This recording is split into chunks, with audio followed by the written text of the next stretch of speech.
ನಮಸ್ಕಾರ, ನಾನು ರಾಶಿಕಾ ಕರಾವಳಿ. ಜಗತ್ತಿನಲ್ಲಿ ಹಾವು ಕಚ್ಚಿ ಸಾಯುವವರ ಸಂಖ್ಯೆ ಪ್ರಮಾಣ ಹೆಚ್ಚಾಗಿದೆ. ಅದರಲ್ಲಿಯೂ ಹಳ್ಳಿಗಳಲ್ಲಿ ಹಾವು ಕಚ್ಚಿ ಸಾವನ್ನಪ್ಪುವವರ ಸಂಖ್ಯೆಯ ಪ್ರಮಾಣ ಹೆಚ್ಚಾಗಿದೆ. ಆದರೆ ಈಗ ಕಚ್ಚಿದ ಹಾವಿನ ವಿಷದ ಪ್ರಮಾಣವನ್ನು 2 ನಿಮಿಷದಲ್ಲಿ ಪತ್ತೆ ಹಚ್ಚುವ ಮೆಡಿಕಲ್ ಕಿಟ್ ಸಿದ್ಧವಾಗಿದ್ದು, ಶೀಘ್ರದಲ್ಲಿಯೇ ವೈದ್ಯಕೀಯ ಕ್ಷೇತ್ರಕ್ಕೆ ಪ್ರವೇಶಿಸಲಿದೆ. ಹೌದು, ಹಾವಿನ ಕಡಿತಕ್ಕೆ ಚಿಕಿತ್ಸೆಗೆ ಹೊಸ ಸಂಶೋಧನೆಯೊಂದು ನಡೆದಿದ್ದು, 2 ನಿಮಿಷದಲ್ಲಿ ಕಚ್ಚಿದ ಹಾವು ವಿಷಪೂರಿತವೋ ಅಥವಾ ವಿಷರಹಿತವೋ ಎಂಬುದನ್ನು ತಿಳಿಯುವ ಕಿಟ್ ತಯಾರಿಸಲಾಗಿದೆ. ಹಾವು ಕಡಿತವಾದಾಗ ಕೆಲವರು ಯಾವ ಹಾವು ಕಚ್ಚಿದೆ ಎಂಬ ಗೊಂದಲದಲ್ಲಿರುತ್ತಾರೆ. ವಿಷದ ಹಾವೇ ಅಥವಾ ವಿಷವಲ್ಲದ ಹಾವೇ ಎಂದು ಸ್ವಯಂ ನಿರ್ಣಯ ಮಾಡುತ್ತಾರೆ. ಇದರಿಂದಾಗಿ ಹಾವಿನ ಕಡಿತದಿಂದ ಸಾವನ್ನಪ್ಪುವವರ ಸಂಖ್ಯೆ ಹೆಚ್ಚುತ್ತಲೇ ಇದೆ. ಈ ಸಾವಿನ ಸಂಖ್ಯೆಯನ್ನು ಕಡಿಮೆ ಮಾಡಲು 2 ತಿಂಗಳಲ್ಲಿ ಸ್ನೇಕ್ ವೆನಮ್ ಟೆಸ್ಟ್ ಕಿಟ್ ಬರಲಿದೆ.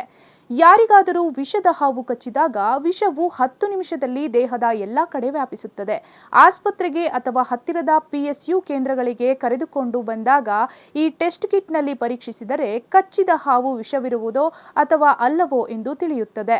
ಈ ಸ್ನೇಕ್ ವೆನಮ್ ಕಿಟ್ ಅನ್ನು ವಿವಿಧ ಆಸ್ಪತ್ರೆಯ 300 ರೋಗಿಗಳಲ್ಲಿ ಪ್ರಯೋಗಿಸಿ ನೋಡಲಾಗಿದ್ದು, 100% ರಿಸಲ್ಟ್ ಬಂದಿದೆ. ಭಟ್ ಬಯೋಟೆಕ್ ಇಂಡಿಯಾ ಪ್ರೈವೇಟ್ ಲಿಮಿಟೆಡ್ನಲ್ಲಿ ಈ ಸ್ನೇಕ್ ವೆನಮ್ ಟೆಸ್ಟ್ ಕಿಟ್ ಅನ್ನು ಸಂಶೋಧಿಸಿ ನಿರ್ಮಾಣ ಮಾಡುತ್ತಿದೆ.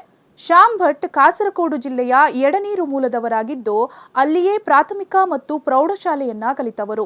ನಂತರ ಮಣಿಪಾಲ್ KMCಯಲ್ಲಿ ಬಯೋಕೆಮಿಸ್ಟ್ರಿಯಲ್ಲಿ MSc ಕಲಿತು ಬೆಂಗಳೂರಿನ IIScಯಲ್ಲಿ PhD ಪಡೆದಿದ್ದರು.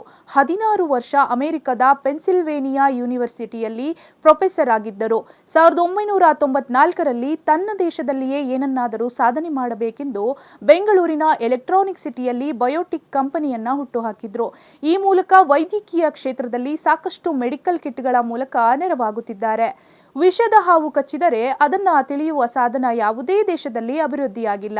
ಹಲವು ವರ್ಷಗಳ ಅಧ್ಯಯನದ ಬಳಿಕ ಮೊದಲ ಬಾರಿಗೆ ನಮ್ಮಲ್ಲಿ ಅಭಿವೃದ್ಧಿಪಡಿಸಲಾಗಿದೆ. ನಾಗರ ಹಾವೋ, ಕನ್ನಡಿಯ ಹಾವೋ, ಕಾಳಿಂಗ ಸರ್ಪವೋ ಹೀಗೆ ದೇಹಕ್ಕೆ ಸೇರಿದ ವಿಷದ ಮಾದರಿ ಅನುಸರಿಸಿ ಅದು ಯಾವ ಹಾವಿನದ್ದು ಎಂದು ಈ ಕಿಟ್ ತಿಳಿಸುತ್ತದೆ.